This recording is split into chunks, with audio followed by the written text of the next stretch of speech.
Welcome to Bootstrapped Unicorns. I'm your host, Josh Pies, and this is the show where scrappy founders, rebellious visionaries, and business misfits pull back the curtain on what it really takes to build something extraordinary from absolutely nothing. No trust fund, no fairy god investor, just grit, duct tape, caffeine, yeah, and that dream. We're talking about the wild, unfiltered ride of turning chaos into cash flow and ideas into impact. So buckle up. This is no Disney movie, but there might be some magic. Let's face it, even Elon started in a garage. So without further ado, let's get to the next episode. Welcome to Bootstrapped Unicorns, presented by C47 Digital Studios. Bootstrapped Unicorns, welcome back to another episode. This is going to be a play-by-play live sports experience that you've never had on our show before. And it's not quite accurate, actually, but we do have somebody who knows how to get and keep attention. And I think this is going to be an actionable lesson and conversation for you, dear entrepreneur, who, you know what, you need to keep people's attention. You need to be able to communicate effectively. And so we're going to pick up some of that today from our guest, Witt, because he has done all of that and then some. So you're about to learn, this is a masterclass. So buckle up, stay tuned. And I should remind you before we get too deep into this, that this is a sponsored show. C47 Digital Studios, my company, sponsors this. And Bootstrapped Unicorns exists partially because I'm passionate about your success. You are on an entrepreneurial journey and you need to listen to guests that we have on who have something to share with you. But also we do podcasting. So if you're like, oh shoot, I should be podcasting and using it as a business development strategy, hell yeah, you should. And so you know how to find us, C47films.com. And Whit, before I forget, and I've done this to a couple of people before, when people want to find you, how do they find you? What's your .com? That's a great question. Thank you. It's just my name, whitwatson.com, WHITWATSON.com. And that's where you find the Media Credentials podcast, which platforms people that work behind the scenes in sports media. That was the reason why I started doing it, was that I work with all these amazing cameramen and audio guys and people that the world, the audience never sees behind the scenes. I wanted to bring them forward. And I've also just kind of expanded it to people that have interesting jobs in media. I've most recently spoke with a gentleman that designs artificial greens for the PopStroke chain of... Oh, PopStroke's cool. Right. It's great. And I went to the opening in Orlando a couple of weeks ago, and I met a PR rep. And she said, I want to introduce you to this man, Shane. Shane Robichaux is his name. And Say that 5 times fast. He's a Georgia Tech engineer, a Georgia Tech educated engineer who always loved golf and decided to pivot away from engineering. He became a golf course designer. He worked with Tom Fazio and Tiger Woods. And then 3 or 4 years ago, leaves to PopStroke. And now he designs all the greens for PopStroke. That's a great job. And that's a really cool job. I really wanted to learn more about that. I hope he likes golf. He does. Yeah, he's a player. Yeah, he's a player. But those are the kind of people that I'll try to find on the podcast. And then, I do a radio show locally. We'll get into this, I'm sure. Yeah. Well, let's just dive right into it, because I think ultimately the lesson, and I teed it up for everybody, is that you're a professional attention getter. You're a professional entertainer. You're an information conduit. All of those things are real, and it's actually not easy. And it took me years to learn how to host a show. And sustain the energy and do it somewhat well. I'm not even going to say I do it well. But a lot of people are deathly afraid of it and wouldn't know how to hold their own, given the great opportunity to do it. And so I want to get there, but let's talk about what you're doing right now, because I mean, the one that actually made me laugh was that you're in the Villages. Yeah. I don't know why, but the Villages is like a global punchline.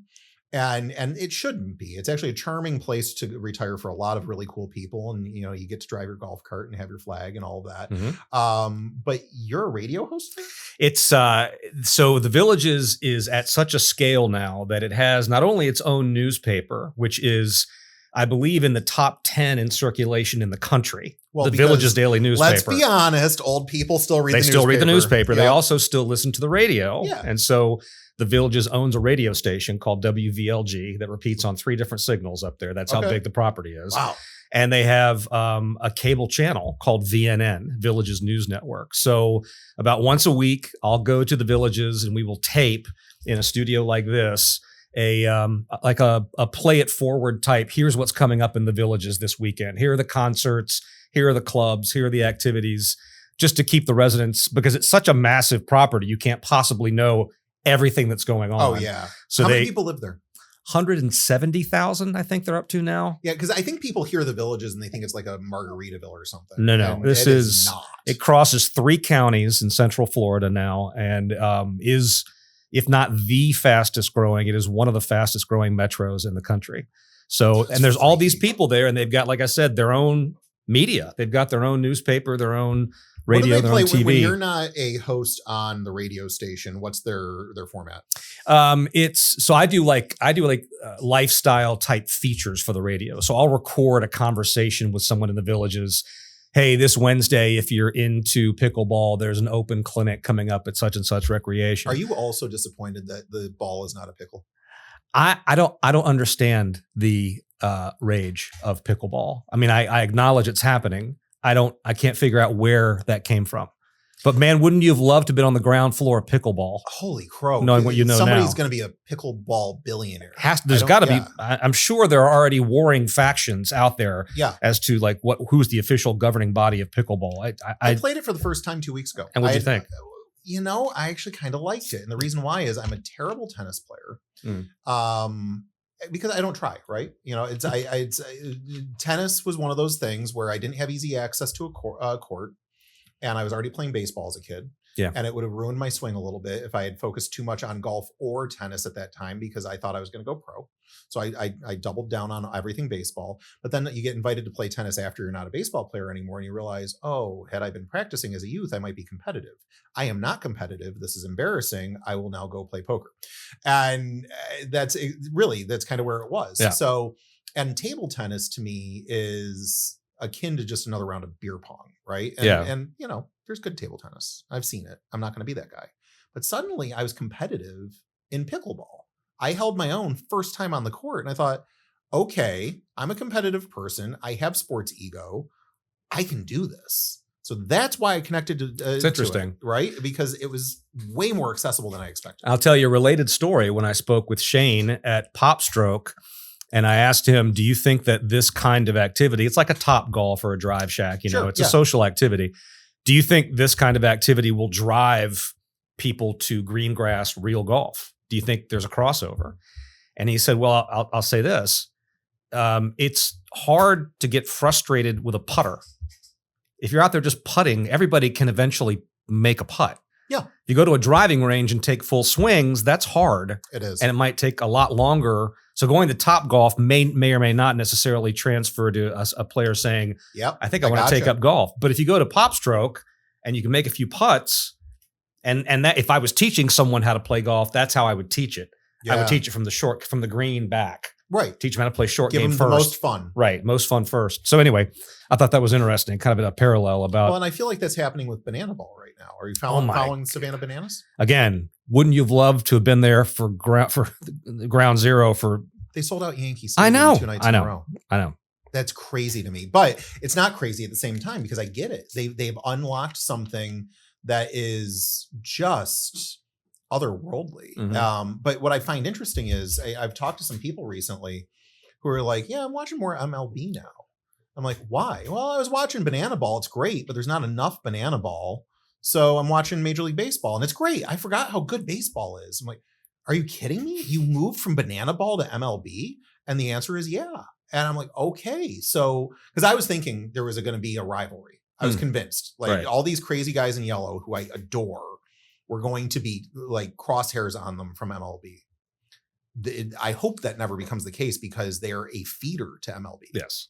And if Major League Baseball is smart from a marketing standpoint, they should be embracing. They should be bringing them. You want them in the tent, not in the other tent. Correct. And it's kind of like how the NFL embraced flag football and, the NBA goes to markets outside of the US. You might as well bring them under your tent before they become competition. Right. So in that sense, if I was Major League Baseball, I'd be encouraging my clubs, go ahead, let them play, schedule them next week. Right. Well, when I heard they were starting to sell out, Camden Yards and all of this, I'm like, come on. I mean, so Major League Baseball isn't locking them out.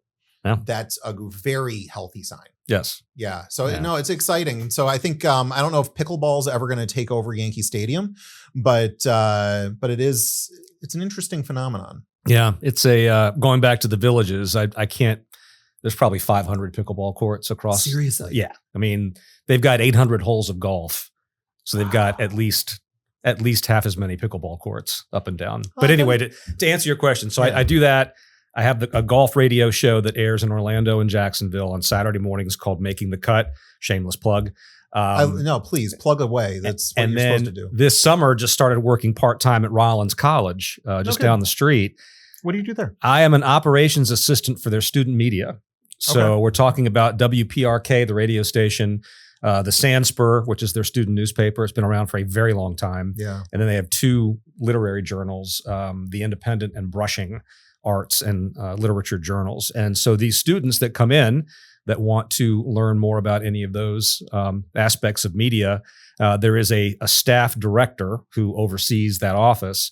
And during the school year, they look for people that can kind of give them a hand with the nuts and bolts. So when the kids go to put up a table at a student fair, if they want to go do a remote broadcast, even just something as simple as when new students come in for the first time, explaining to them how a radio broadcast works, or explaining to them how, because a lot of these students have no experience at all. And the radio station in particular this year wanted to beef up their news and sports presentation. They're very well known for music. Yeah. But they wanted more of a talk component because that's more opportunity for students. The more different elements you put on the air, the more chances the students get to do it. Is it just that, or is, off air we were talking about the idea that maybe the trend of podcasting is so present for a younger generation that talk radio's on an upswing. Right. And I would like to believe that's the case because I personally enjoy it so much. Right. But is that a factor in this decision?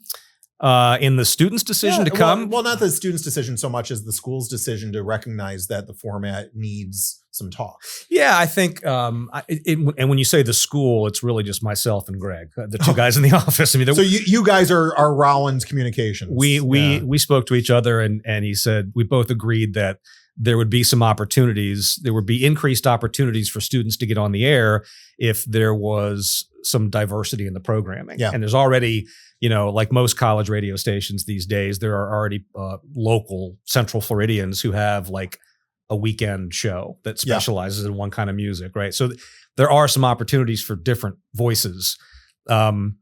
But this was kind of also a square one moment for me because I got started in college radio. That's how my career began. I was 18 years old. I walked into WVBR FM in Ithaca, New York.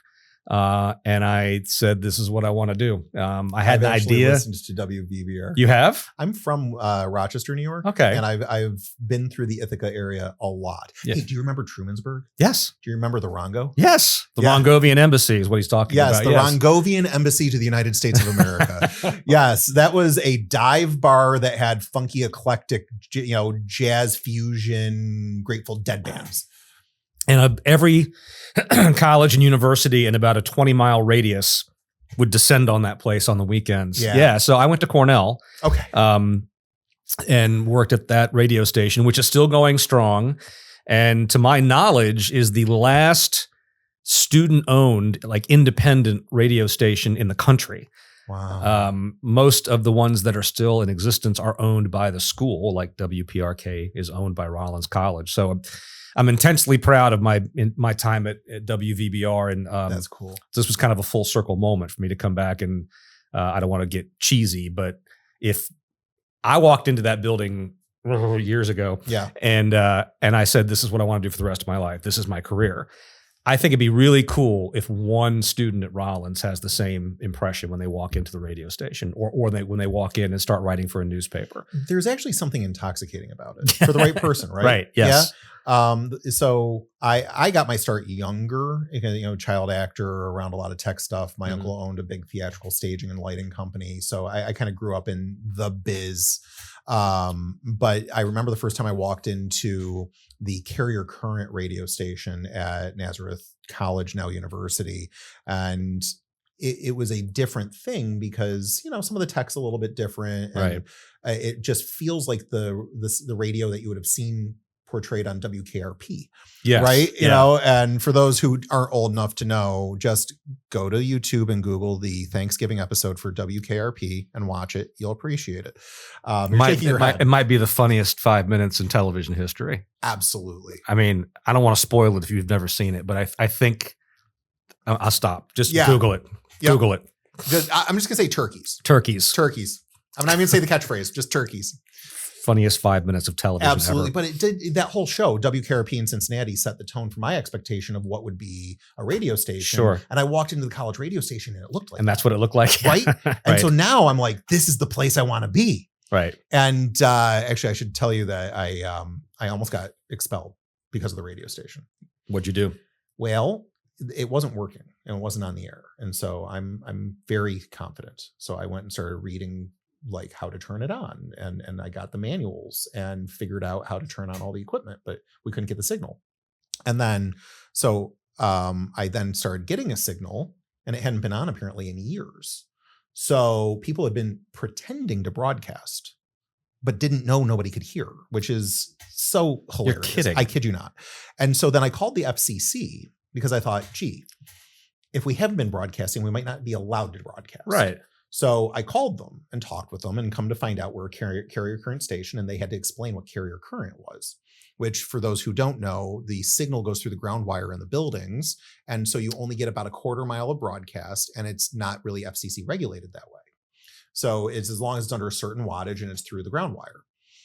But the call to the FCC apparently triggered a call to the dean's office, or who's the president of the college, whoever the top dog was, from the FCC, to make sure we weren't broadcasting at a higher broadcast rate. Okay. Just to make sure we weren't breaking any laws. Well, that scared the living crap out of them, and they name dropped me. Okay. So I get a phone call asking me into the dean's office, asking me why I am cutting deals with the FCC behind the school's back without authorization, to which I'm saying, huh? Right. Right. And so I was actually, for about 36 hours, I was on probation and possibly not allowed on campus. I couldn't go to class for 36 hours, and they were trying to figure out whether I was going to be expelled.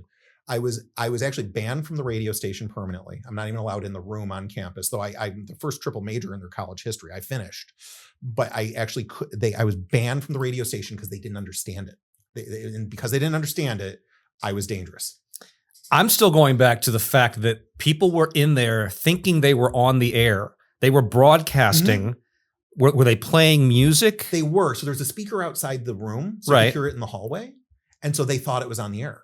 And they were never broadcasting anywhere beyond that room. And for how long did that go on? Well, I mean, I did this when I was a freshman, and my understanding was that this had been going without any broadcast for at least a decade.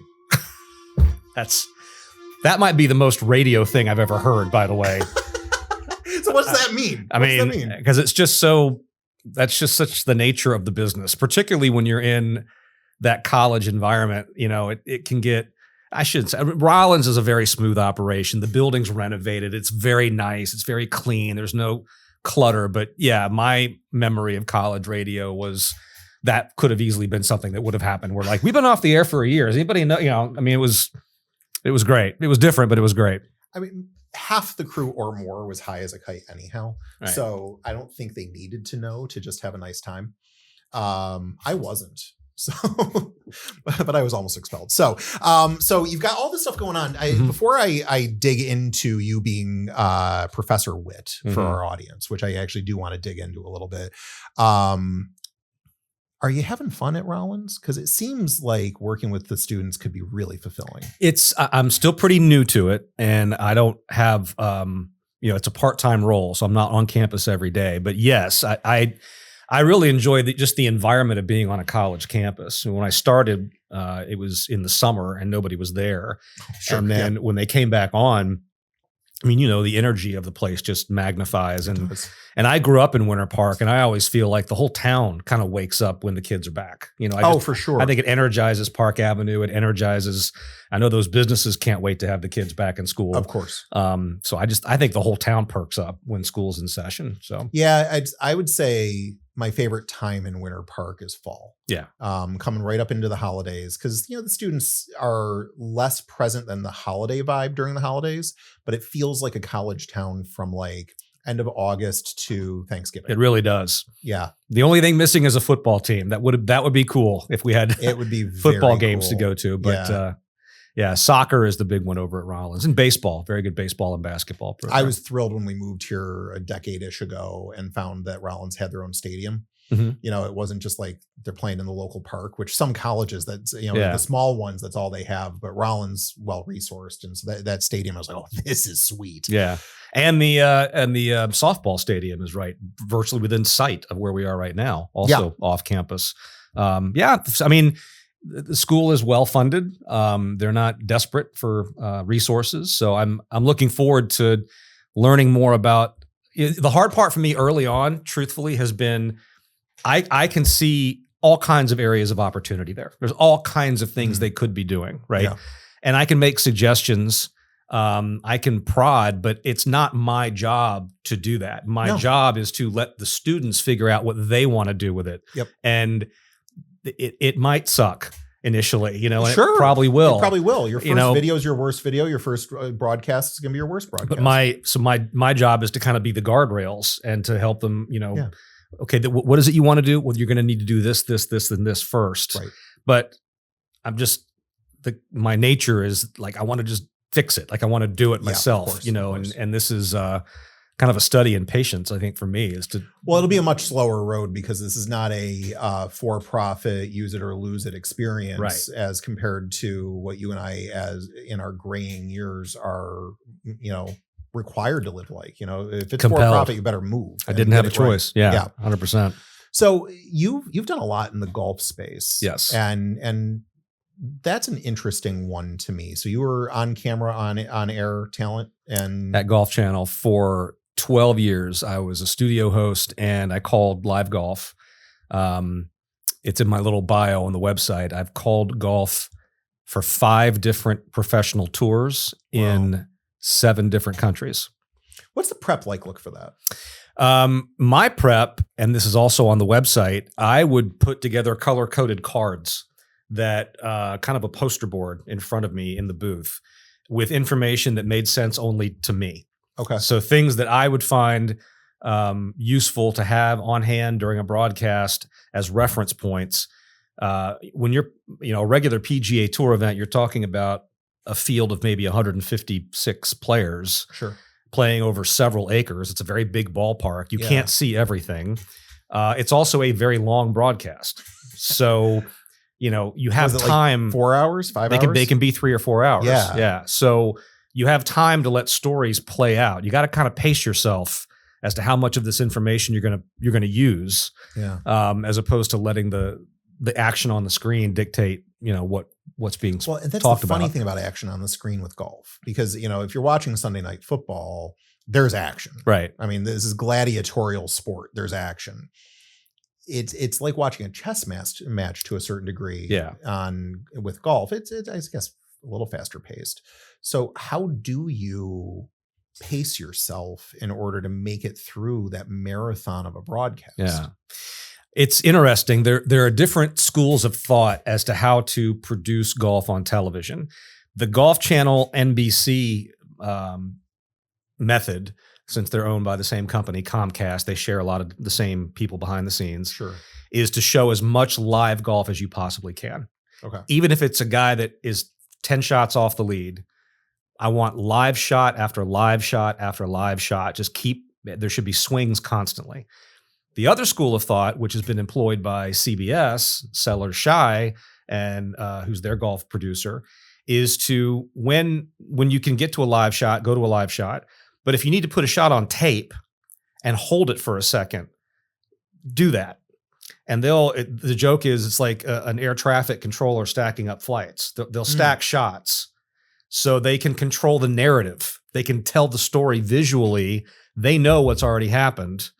They can construct almost like a reconstruction of what the current situation is at the tournament, which is as really a producer, that is frightening. It's interesting. It's not, and I'm not talking about they're holding onto a shot and playing it back 10 minutes later. I'm talking about like maybe 10 seconds later or 30 seconds later. It. So you can finish your thought. So you don't finish have to cut your yourself. thought. Okay. Right. And then, because I thought you were trying to basically weave a live documentary. No. Oh, okay. No, you're not. Less frightening. You're not holding it. I mean, like, there are examples. I used to cover the Masters for Westwood One Radio. Really? That's cool.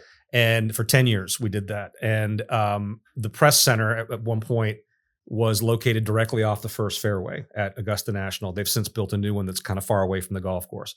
So when there was a roar on the golf course, you could hear it because you were really close to the golf course. And there were times when you would hear the roar and you look at the monitor in the press center to find out what they were just cheering for. And you'd be like, you'd have to wait like a minute and a half. And then you'd see the shot and go, that's what they were cheering for. Okay, got it. Wow, what a weird experience. Kind of weird, yeah. But other times you'd hear it and it would be like, you'd see it at the same time because they'd happen to be live on that hole at that moment. But producing golf is fascinating. It is an absolute, like you said, chess match with 156 pieces on each side of the board. You know, it's crazy. It's the people that can do it well, and there are quite a few, are really impressive people in my book to be able to produce that sport. So do you need intel on all 157 of the players in order to be able to storytell around them? Yes. Usually, depending on the tour, you'll get a bio. You'll get like a media guide for the event prior to the tournament that will have a brief bio and maybe season results for each player who's in the field. Okay. Golf Channel has a research department that will also send out documents like that every week. These are the storylines. This is the 11th tournament of the year. This is the first of 5 events in California. Bullet point stuff. Got it. How do you get into the little stuff like, Joe just, his wife just had a baby 3 weeks ago and he stubbed his right toe. He's got a hangnail. And so we're a little worried about his long game. Like, how do you get all of that? What most announcers will do is they'll go down to the practice area before every round. They'll come in on a Tuesday or a Wednesday when the players are practicing and they just walk the range. Talk to people. Talk to players. Yeah. Talk to players, talk to caddies. That's where that kind of stuff comes from. Got it. When the analyst says, well, I talked to him yesterday and he's using a different kind of driver. He's just walking up to him on the range and saying, what's in the bag? What do you got? What are you working on? Got it. Anything new? That's where they get their, I always felt like as the play-by-play guy, my job is to set that guy up, just serve him the platter and let him, because I when I was doing senior tour golf, for example, I had Lanny Wadkins sitting next to me. He's in the World Golf Hall of Fame. I used to say, who are they tuning in to hear? Whit Watson or Lanny Wadkins? Come on, Yeah, Lanny. There's a reason why there's a reason why Charles Barkley gets paid that kind of money. They want to hear what he has to say. Right. So I felt like my job was just to put food on the table for them and lay out, let them go. And Lanny, great example, could do that because he knows every guy on the tour, and probably beat half of them at one point in his career. So it almost reminds me of an Abbott and Costello, setup, because you got the straight man and you got the funny man. Mm-hmm. And so you were the straight man and he was the funny man. That's how I viewed it. Now, it might have been better for business, honestly, to have a little bit bigger ego. Sure. It might have been better for business if I had treated myself like some kind of a star, because there are a lot of, and you've been around media for a long time, there are a lot of people who are very successful in this business who are not shy about how much they admire themselves. There's a lot of ego in this industry. And I struggle with that too, because I think I'm in the same boat as you, where if I were to showboat a little bit, right, it might pay off better. Right. But I don't really like showboats. And I don't think you can do what we do and do it. I can't do it in an inauthentic way. Right. I can't. It probably would have been better for me long-term at Golf Channel, for example, if I had made more personal relationships with players and caddies. You Sure. kind of. But I always felt like that there was a line between the announcer and the athlete. I kind of felt like, that's their job. That's their office. I'll walk down there and say hi, but it's just not in my nature to be that guy. The glad-handing guy slapping backs. Might have been better for business. Sure. But I don't. But you got to be you. Yeah, exactly. So when you're on the air and you're play-by-playing, Mm-hmm. there's a certain art of observation and like quick turnaround on that information. Yeah. That I feel like, in business, we don't live necessarily play-by-play, but, I was talking to somebody the other day who was having a little bit of a public, and I wish I could tell the whole story, but it was a bit of an egg on your face moment in their business. And they're like, what do I do in public to wipe some of the egg off my face? And it was surprising to me how much they weren't ready for it. And so there's a think on your feet that you've clearly mastered. Is that nature or nurture? Did you build that skill, or is that just you? I think that's a built skill. I think anybody can build that skill. How do you think you would prescribe that for somebody? How do you build that skill? Listen, curiosity. I think curiosity and the willingness to just step back a little bit and pay attention to what's around you. Okay. I think being a good listener and being receptive is definitely something that allows me to do what I do when I'm calling a live event, which is to pay attention and not only pay attention, but what's important. Especially if it's on TV. I had to be reminded very early in my career, if you're doing a television broadcast, remember they can see it too. So you don't need to be describing every single second of the action. You can summarize because they can see it. Radio is different. Radio, you have to tell them everything because they can't see anything. Correct. So everything is important. I got the chance to do golf play-by-play one year at the Masters for Westwood One. And that's so much fun because there's nothing you have to leave out. You can just he's got a blue shirt, blue cap, white shoes, little gust of wind, takes a little mini backstroke. He's going to step off of it. He's going to look back over his left shoulder. There's somebody behind him. That's awesome. You have to do all that, right? Yeah. But if you're doing it on television, they can see all that. So what's important? What's the context of what they're seeing? What can I add that they can't see? And I think that comes from paying attention, being receptive and being able to determine, having the confidence to determine what's the most important thing here. What's the thing that, like I said, the thing that I can see from being at the event that the viewer wouldn't know if I didn't tell them. Is that a less is more thing when they can see as much as it was for me? I mean, I always said in television, nobody ever got fired for shutting up. Yeah. The ones that lose their jobs are the ones that say the thing they shouldn't say. Nobody ever got fired for being quiet. Right. By Jimmy Kimmel. Well, it just happened. Right? It just happened. And political persuasion aside, he said the thing that he believed at the wrong time because there's a massive merger happening and he knows about it. Mm-hmm. So less would have been more for him. That's a definite case of less would have been more. And I don't know how, the late night hosts view their jobs. I feel like you can't ignore that story because the whole country is talking about it. But I also don't know how you address it in what is supposed to be a comedic monologue. Right. Although Kimmel had used that platform for some politically motivated conversations in the past. Yeah, him more than anybody else. Yeah. Right. That's a whole different topic. It is protected speech does not just mean things that you agree with. Right. Protected speech has to be protected speech. Right. Or we don't have a First Amendment. Right. Well, and then, protected speech also doesn't have to be paid for by your employer. True. And he wasn't the nightly news. Right. So I don't know where the line is on that. And I'm not going to pretend to know where the line is. But, if we're talking about, play-by-play, we're talking about communication to, narrate or tell a story. Sometimes it is absolutely challenging to know how much to say. What was I think it was Mark Twain that said, "I'm sorry for the long letter. I didn't have time to write a short one." Yes.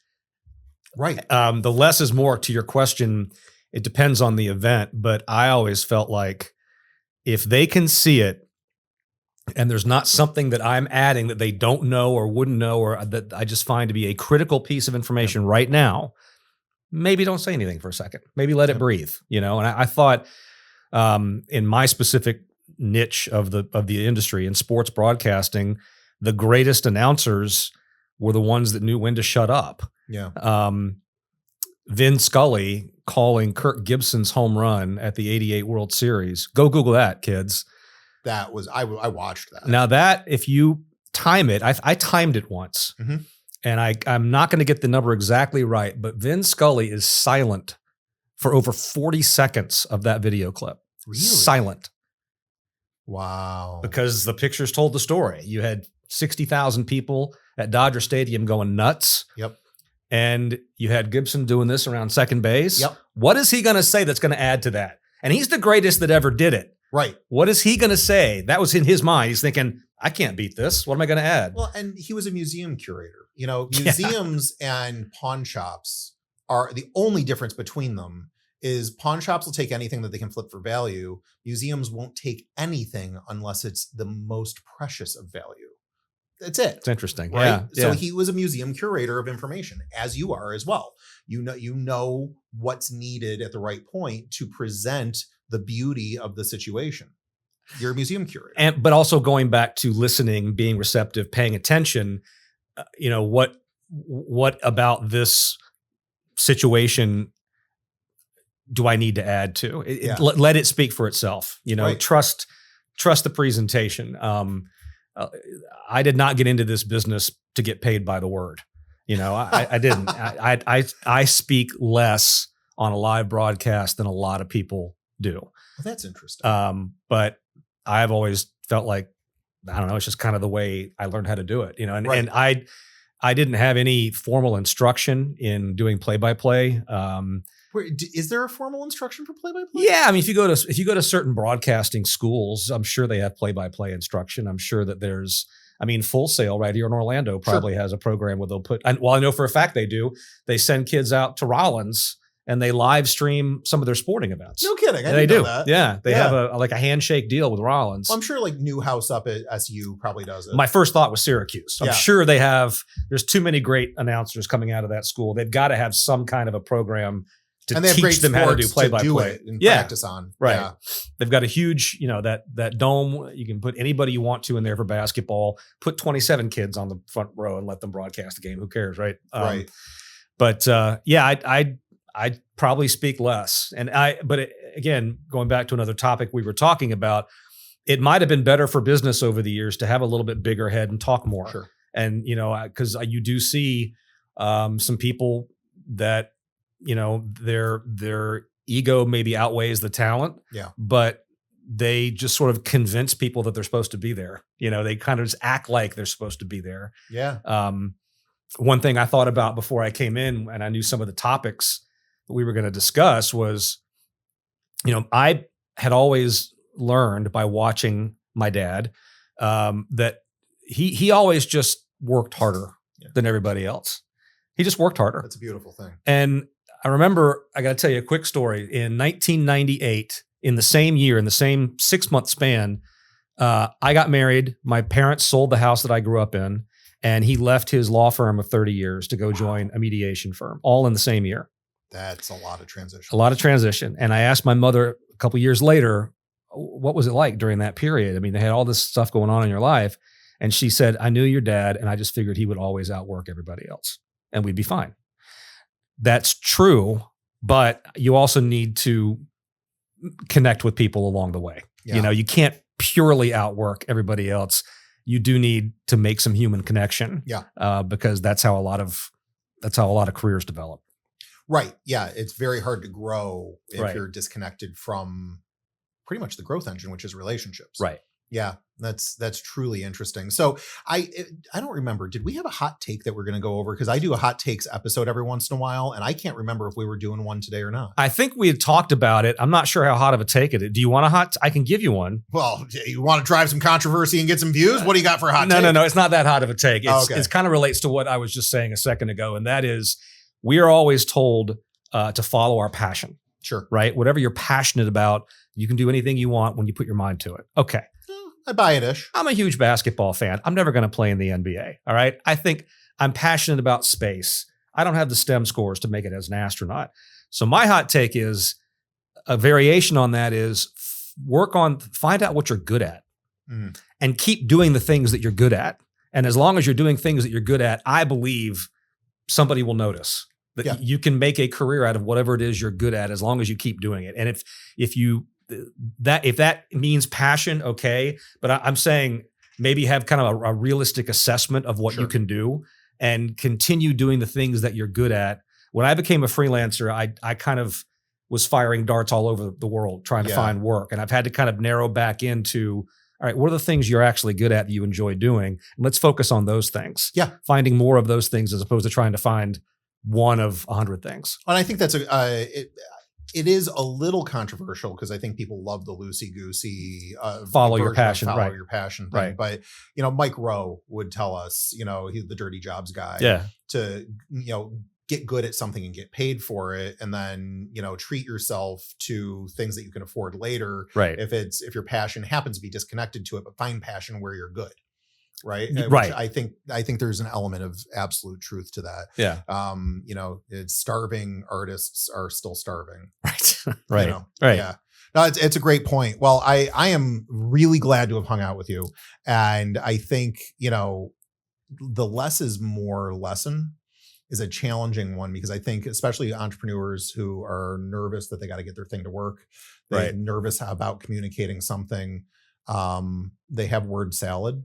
And word salad doesn't taste great. So I feel like just the patience lesson alone of just, go ahead, let it breathe is gold. Yeah. And as someone who I wouldn't call myself an entrepreneur, but I am an independent contractor. Now I am one, you're an entrepreneur. I've been compelled into this situation. It wasn't by choice. I would say the hardest lesson, the most important lesson that I've learned over these last few years is what I just said, which is, don't try to be everywhere all at once. Do the thing you're good at. Yeah. Stick with what you're good at. And maybe you may have to pivot a little bit off of that, but you don't have to start over. You don't have to reset everything. That's right. Just stick with what you're good at. Yeah. Well, and there's a lot of merit to niching down. There's a lot of clarity in that. Right. And then jacks of all trades usually are masters of none. Right. So focusing down on that level also is really powerful. So I think you're keying in on a self-permission that more of us need to key in on. Yeah, absolutely.